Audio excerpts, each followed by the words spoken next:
नमस्कार प्रिय साथियों। आज मैं आपसे बात करना चाहता हूँ विज्ञानमय जीवन की। मित्रों, मनुष्य जीवन तभी है जब मनुष्य का जीवन विज्ञानमय है, क्योंकि बिना विज्ञान के मानव जीवन संभव ही नहीं है। लेकिन विडंबना यह है कि बहुधा लोग सोचने लग जाते हैं कि जैसे कि जीव विज्ञान, वनस्पति विज्ञान, रसायन विज्ञान, भौतिक विज्ञान या इससे संबंधित शाखाएं ही विज्ञान हैं। लेकिन ऐसा नहीं है। विज्ञान का यह मूर्त रूप है और विज्ञान अमूर्त रूप में असीम है व अनंत है। विज्ञान हमें मनुष्य बनाता है और जब तक हमारा वैज्ञानिक दृष्टिकोण नहीं विकसित होता है तब तक मनुष्य अज्ञान में घूमता रहता है, अविज्ञान और अंधविश्वास में घूमता रहता है। क्योंकि मनुष्य अविज्ञान में घूमता है, इसलिए वह विज्ञान पर अपना झूठा दंभ थोपने का प्रयास करता रहता है। लेकिन धीरे धीरे वह उसे अपने व्यवहारिक जीवन में अपना ही लेता है। हाँ, लेकिन वह विज्ञान को असत्य बता करके कभी कभी जो मिथ्या, आडंबर और दंभ में फंसा हुआ व्यक्ति है वह सत्यवादिता की बात अवश्य करता है, लेकिन वह यह भूल जाता है कि मैं जिस ज्ञान से चल रहा हूँ वह विज्ञान ही है, मिथ्या ज्ञान नहीं है। तो इसलिए मैं आपसे कहना चाहता हूँ मित्रों कि विज्ञान बहुत असीमित है और अनंत है। एक संप्रदाय में फंसा हुआ व्यक्ति विज्ञान को जल्दी से स्वीकार नहीं करता है, क्योंकि मिथ्या कल्पनाएं उसके जीवन पर बहुत हावी होती हैं और वो उसे निकलने नहीं देती हैं, और वो अपनी दंभ में फंसे होने के कारण झूठा दंभ समाज में फैलाता है और दूसरे व्यक्तियों पर थोपता है।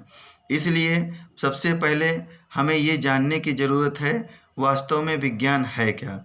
मित्रों, विज्ञान विशिष्ट ज्ञान को कहते हैं, जिसमें हम किसी चीज़ का अवलोकन करते हैं, अन्वेषण करते हैं, तदोपरांत हम निर्णय लेते हैं। विज्ञान से हमारे अंदर चिंतन विकसित होता है, जो हम कल्पना करते हैं उसे अपना मूर्त रूप देते हैं, फिर उसके बाद उसकी परख करते हैं, जांच करते हैं, तब उसे स्वीकार करते हैं।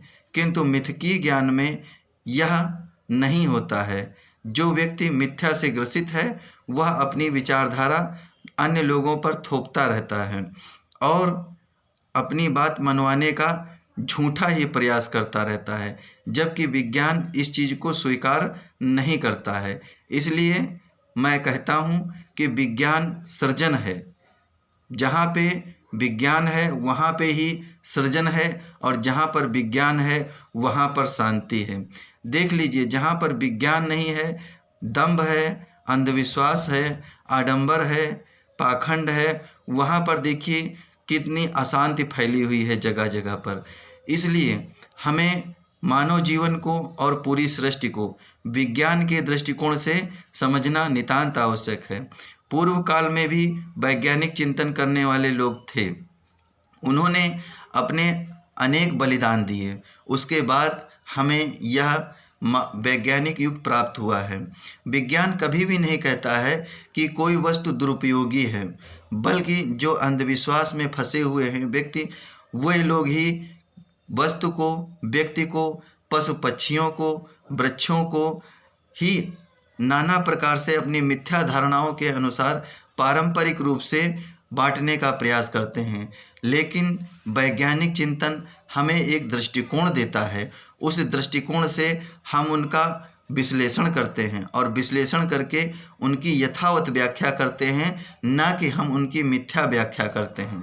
इसलिए मेरा मित्रों आपसे कहना है कि वर्तमान समय में विज्ञानमय दृष्टिकोण को अपनाने की ज़रूरत है, और जब हम विज्ञानमय दृष्टिकोण की ओर बढ़ेंगे तभी हम सुख, शांति और समृद्धि की ओर बढ़ेंगे। और यह देखिए, जिन देशों ने सबसे पहले स्वीकार कर लिया वह देश बहुत तेज़ी से उन्नति कर गए। चूँकि हमारा देश पूर्व काल में विश्व का मार्गदर्शक रहा, चूँकि हमारे देश में पूर्व काल में स्वतंत्र दार्शनिक चिंतन करने वाले अनेक विद्वान थे, और वह लोग अपनी विचारधारा से देश के नागरिकों को सिंचित करते थे। इसीलिए अतीत में तो हम विश्व के मार्गदर्शक रहे हैं, किंतु आज वर्तमान में हमें दूसरे देशों के आश्रित रहना पड़ रहा है। इसके पीछे कारण यही है कि हम विज्ञानमय जीवन को स्वीकार नहीं कर रहे हैं। यदि हम विज्ञानमय जीवन को स्वीकार कर लेते हैं और अपनी आने वाली पीढ़ी को विज्ञानमय बना देते हैं, तो शीघ्र ही शीघ्र हम भी अपने पुराने गौरव को पुनः स्थापित करने में सक्षम हो जाएंगे। तो मित्रों, मैं आपसे ये हृदय की बात साझा करना चाहता था, और आप लोग मेरे वीडियो देखते हैं, अपना समय देते हैं, इसके लिए मैं आपको बहुत बहुत साधुवाद करता हूँ, धन्यवाद करता हूँ कि आप लोगों का स्नेह मुझ पर सदा ही इसी प्रकार बना रहे। आपकी बहुत महान अनुकंपा होगी। इसी के साथ नमस्कार साथियों।